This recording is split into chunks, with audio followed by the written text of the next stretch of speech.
तुम्हारे भीतर बैठा। तुम मंदिर हो, प्रभु के मंदिर। तुम्हें पता नहीं है ये और बात, लेकिन तुम जमीन पर बैठे हो, वहां खजाना गड़ा है। एक गांव में ऐसा हुआ, एक भिखारी मरा, 30 साल एक ही जगह बैठ के। तो पड़ोस के लोगों ने सोचा कि इसके सब चीथड़े जला दो, इसके सब बर्तन फोड़ के फेंक दो, कुछ खास थे भी नहीं।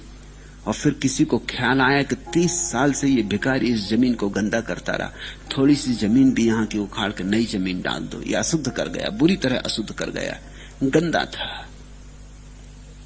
उन्होंने जमीन थोड़ी सी खोदी, चकित हो गए। उस जमीन में तो हंडे गड़े थे, वहां तो बड़ा खजाना था।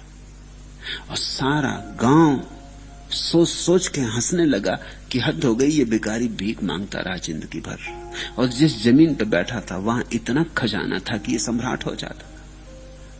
गांव भर हंसा भिखारी पर, लेकिन एक फकीर उस गांव में था, वो पूरे गांव वालों पर हंसा। उसने कहा कि पागल, तुम उस भिखारी की बात कर रहे, ये हालत तुम्हारी।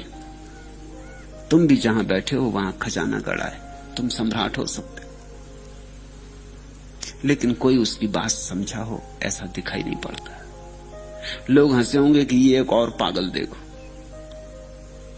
या होगा कुछ लोग उसकी बात समझे भी होंगे तो घर जाकर उन्होंने थोड़ी जमीन खोद के देखी होगी, फिर खजाना नहीं मिला होगा, उन्होंने कहा तो कहां पागल की बातों में पड़े हो, कहीं ऐसा सभी जगह थोड़ी खजाना गड़ा है, वो तो संयोग की बात थी।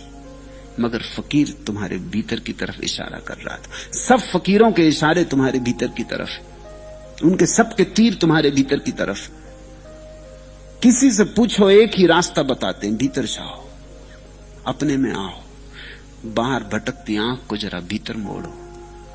यही आंख जो अभी संसार देख रही है, यही आंख जो अभी पदार्थ को देखती, यही आंख परमात्मा को देख लेगी। आंख तो यही है, सिर्फ इस आंख को परमात्मा की तरफ लगाना है। उस लगाने का नाम ध्यान है। तुम्हारे हाथ जोड़ता हूं ताकि तुम्हें याद आ जाए, ताकि तुम्हें भूल ना जाए, तुम्हें याद बनी ही रहे, रोज रोज याद आ जाए कि तुम्हारे भीतर कोई परम आराध्य बैठा है। यही याद सघन होगी तो तुम बदलोगे, रूपांतरित होगे। तुम्हारे भीतर क्रांति इसी याद की सघनता से हो सकती है।